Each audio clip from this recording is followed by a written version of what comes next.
उद्धव ठाकरे जी की 2024 में प्रगति की संभावना है, मात्र सत्ता उनके लिए मृगतृष्णा के समान है। नमस्ते, मैं एस्ट्रो गुरुमा डॉक्टर ज्योति जोशी आप सभी ज्योतिष प्रेमी एवं अध्ययनकर्ताओं का हार्दिक स्वागत करती हूँ। अष्टक वर्ग पद्धति ज्योतिष की एक उपशाखा है। इसका महत्व हम सभी जानते हैं। हम इस पद्धति को सटीक फल कथन का सर्वोत्तम विकल्प के रूप में देखते हैं। इस पद्धति से कई बड़ी घटनाएं बड़ी आसानी से देखी जा सकती है। इससे सही निष्कर्ष पर पहुंचा जा सकता है। तो आज हम इस पद्धति के माध्यम से हमेशा की ही तरह बहुत ही अलग और महत्वपूर्ण विषय का अध्ययन करने वाले हैं। वह विषय है अगले साल होने वाला लोकसभा और विधानसभा चुनाव, और जिन्हें इस चुनाव से पहले ही बड़ा राजनीतिक नुकसान हुआ है। पद चला गया है, पक्ष का नाम और चुनाव चिन्ह भी चला गया है। बेशक एक तरह से अदालती लड़ाई शुरू है और इसका नतीजा अभी तक पता नहीं। आदरणीय बाला साहेब ठाकरे जी जैसी विशाल राजनीति विरासत में मिलने वाले उद्धव जी ठाकरे इस समय कई मुश्किलों और संघर्षों में अटके हैं। ऐसे में 2024 के चुनाव में उनका और उनके राजनीतिक पार्टी का क्या भविष्य होगा, इसे लेकर काफ़ी उत्सुकता है। इसीलिए आज के भाग को अंत तक देखना ना भूलें।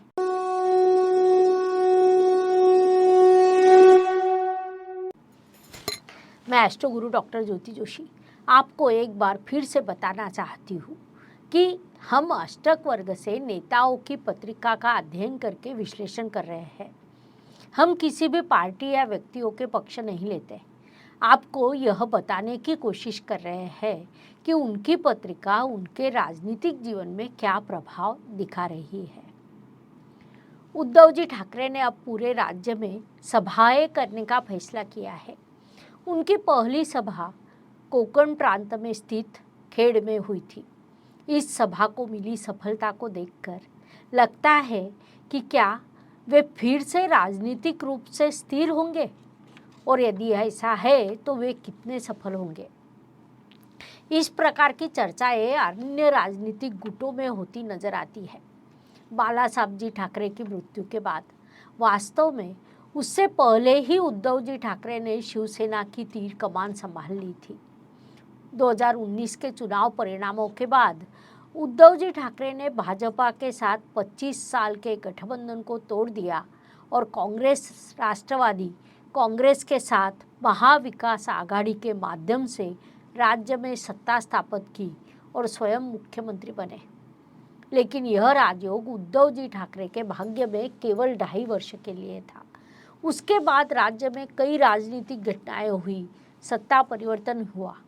यह कैसे हुआ, क्यों हुआ, यह सब जानते हैं। लेकिन उद्धव जी ठाकरे के संघर्ष की अवधि अभी कितनी लंबी है, कब खत्म होगा, खत्म होने वाला है या नहीं, आने वाले समय में सफल होंगे या नहीं, यह जानने के लिए हमने उद्धव जी ठाकरे के जन्म पत्रिका अध्ययन करेंगे। कहा जाता है कि जब ग्रहों का परिवर्तन होता है तो भाग्य का भी परिवर्तन होता है, और यह 100% सत्य है। हमने एक बार उद्धव जी ठाकरे के जन्म पत्रिका विश्लेषण किया था। यह विश्लेषण 28 अप्रैल 2021 को लाइव कार्यक्रम में किया था।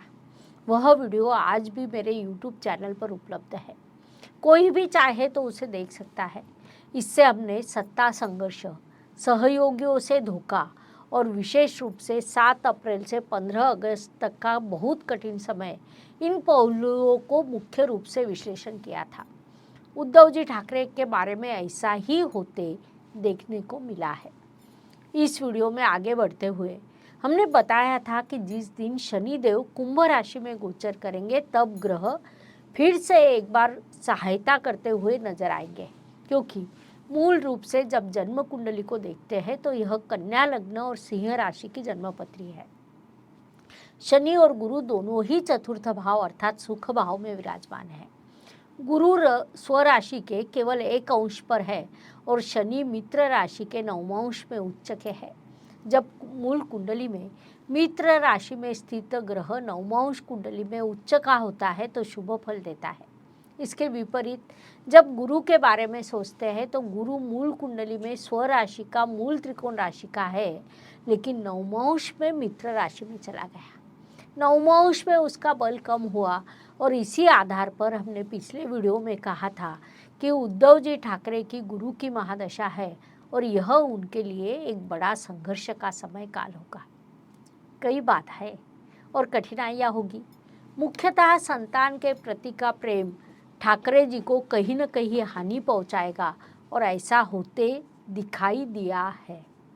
यदि इस जन्मपत्री को कोई ग्रह बचा सकता है तो वह शनिदेव है। जब शनिदेव की महादशा होगी तो इस जन्मपत्रिका को बल प्राप्त होगा और उससे पहले जब जब सत्ता प्राप्ति की कोशिश होगी तब यह कोशिश तत्कालीन साबित होगी। कुल मिलाकर मूल पत्रिका बलशाली है, लेकिन कोई भी जन्मपत्री 100% शुभ और या 100% अशुभ नहीं होती। यह मूल जन्म पत्रिका मजबूत है, लेकिन इसमें कुछ कमजोरियां भी है, यानी कि निर्णय लेते समय दृढ़ निर्णय न ले पाना अतिरिक्त पुत्र प्रेम का एक बड़ा कमजोर बिंदु है। अब अहम बात यह है कि जब से शनिदेव कुंभ राशि में चले गए हैं, उन्हें एक बार फिर से ग्रहों का सहयोग प्राप्त हुआ है। हम बार बार कह रहे हैं कि शनि इनके लिए शुभ है। जब हम अष्टक वर्ग में कुंडली को देखते हैं तो शनि देव ने उद्धव जी ठाकरे को कुंभ राशि के लिए 5 मजबूत बिंदु दिए हैं, क्योंकि 8 में से 5 बिंदुओं का होना और वह भी शनि जैसे ग्रह ने देना जिसके सामान्य रूप से कम बिंदु हो, ऐसे ग्रह द्वारा दिए गए 5 बिंदु उद्धव जी ठाकरे की सफलता को दर्शाता है। यह सफलता कब तक चलेगी? जब तक शनि का गोचर कुंभ राशि में रहेगा तब तक उन्हें यह सफलता मिलेगी और बेशक यह एक तात्कालिक सफलता है। सही मायनों में इसे सफलता तब मिलेगी जब शनि देव की महादशा होगी, यानी 2028 के बाद यह पत्रिका सही अर्थों में सत्ता के प्रति सकारात्मक रहेगी। सत्ता जानने के लिए एक कुंडली है दशमांश कुंडली, जिसे हम पावर, पोजीशन और सत्ता देखते हैं। जब उस कुंडली को देखते हैं तो उस कुंडली में भी पुत्र के प्रेम के कारण सत्ता में कभी स्पष्ट रूप से दिखाई देती है। हालांकि यह स्पष्ट रूप से ध्यान में आता है कि शनिदेव उन्हें सत्ता प्रदान करेंगे। बेशक शनिदेव की महादशा, शनिदेव का गोचर उद्धव जी ठाकरे के लिए महत्वपूर्ण है। ज्योतिष का अध्ययन तथा शास्त्र की शास्त्रीय तरीके से पढ़ाई करने के लिए मेरी 2 किताबें प्रकाशित हो चुकी है, उनका अवश्य लाभ लीजिए। शनि के कुंभ राशि में जाने के बाद, यानी 17 जनवरी के बाद से ही यह विभिन्न मोर्चों पर काम करना शुरू कर दिया और उन्हें इसमें सफलता का प्रतिशत बढ़ता हुआ दिखाई दिया है। हम अपने चैनल पर सत्ता संघर्ष 2024 सीरीज चला रहे हैं। विभिन्न नेताओं की कुंडली पर चर्चा कर रहे हैं जो अपेक्षित सफलता या बड़ी असफलता प्राप्त करेंगे। उसी हिसाब से हम अध्ययन कर रहे हैं कि मई और जून के महीने उद्धव जी ठाकरे की पत्रिका कैसी रहेगी, क्योंकि प्रारंभिक समाचार के मुताबिक चुनाव मई 2024 में होंगे। तो आइए यह भी अध्ययन करेंगे कि मई 2024 उद्धव जी ठाकरे के लिए कैसा रहेगा। जब मई 2024 के गोचर को देखते हैं तो शनि का गोचर कुंभ राशि में होगा और यह उद्धव जी ठाकरे के लिए बहुत सकारात्मक है। ग्रहों के राजा रवि से शुरुआत करते हैं। अपनी मूल कुंडली में रवि का गोचर कर्क राशि में है, जहां अष्टक वर्ग के 3 अंक प्राप्त है। मई 2024 में रवि का गोचर मेष राशि से शुरू है, वहाँ भी 3 अंक प्राप्त है। इसका अर्थ है कि मेष और कर्क दोनों राशियों को रवि द्वारा 3 अंक दिए गए, यानी सामान्य से थोड़ा कम। उन्हें यह सत्ता मिलेगी ऐसा कोई संकेत नहीं है। वे सत्ता से कोसों दूर रह रहे हैं, ऐसा रविदेव कहते हैं, क्योंकि रवि का अर्थ है अधिकार, रवि का अर्थ है पद, रवि का अर्थ है सत्ता। रवि के बाद हम चंद्रमा के बारे में सोचते हैं। लेकिन चंद्रमा का गोचर चुनाव और परिणाम की तारीखें की घोषणा के बाद हम अधिक स्पष्ट रूप से बता सकते हैं। चंद्रमा के बाद सबसे महत्वपूर्ण ग्रह मंगल है। मंगल उनकी मूल कुंडली में वृषभ राशि में है और वहाँ 4 अंक प्राप्त है। मंगल ग्रह यानी सेनापति, आज की भाषा में कहे तो बैक ऑफिस के कर्मचारी काम करते हैं, उन सभी कर्मचारियों को मंगल ग्रह से विचार करते हैं। कार्यकर्ताओं की टीम अपने वरिष्ठ के लिए कितना काम करती है, यह मंगल ग्रह और जहाँ मंगल स्थित है यानी वृषभ राशि में 4 अंक है। जब हम गोचर से मंगल के बारे में सोचते हैं तो मंगल का गोचर मीन राशि से शुरू है और मीन राशि को सिर्फ 2 अंक मिले हैं। बेशक मंगल के मीन राशि पे होने पर उद्धव जी ठाकरे को कार्यकर्ताओं का, सहयोगियों का सहयोग नहीं मिलेगा। हालांकि आज के चुनावी भागदौड़ में कार्यकर्ताओं का सहयोग महत्वपूर्ण माना जाता है, इसीलिए उन्हें मंगल ग्रह से ज़्यादा सहयोग मिलता नहीं दिख रहा। इसके बाद बुध आता है। बुध के गोचर को देखें तो यह मई 2024 में मीन राशि में भ्रमण कर रहा है। उन्होंने मीन राशि को 6 मजबूत अंक दिए हैं। बेशक उस दौरान उद्धव जी की भाषण कला एक नया आकार लेगी। मुद्दे को सही तरीके से रचाने की कला उनमें विकसित होगी, उन पर उनका शुभ प्रभाव पड़ेगा। मई 2024 में उनके भाषण की कला विकसित हुई होगी और जब चुनाव से पहले भाषण कला विकास होता है तो यह निश्चित रूप से एक राजनीतिक नेता को लाभदायी है। बुध के बाद बृहस्पति आता है। बृहस्पति का गोचर वृषभ राशि से शुरू होगा। गुरु उनकी मूल कुंडली में धनु राशि में है और वहाँ 5 बिंदु और वृषभ राशि में भी 5 बिंदु है, अर्थात दोनों राशियों को बृहस्पति द्वारा 5 अंक दिए गए हैं। इसीलिए उन्हें बृहस्पति से सामान्य रूप से अच्छा सहयोग प्राप्त होगा। बृहस्पति उस समय काल में महादशानाथ है और बृहस्पति के सहयोग के कारण वे आज जिस पद या जिस स्थिति में है उससे 15 या 20% या 25% भी प्रगति देखने को मिलेगी। उस अवधि का अर्थ है कि मई 2024 में उनकी 15 से 25% तक की प्रगति दिखाई दे रही है।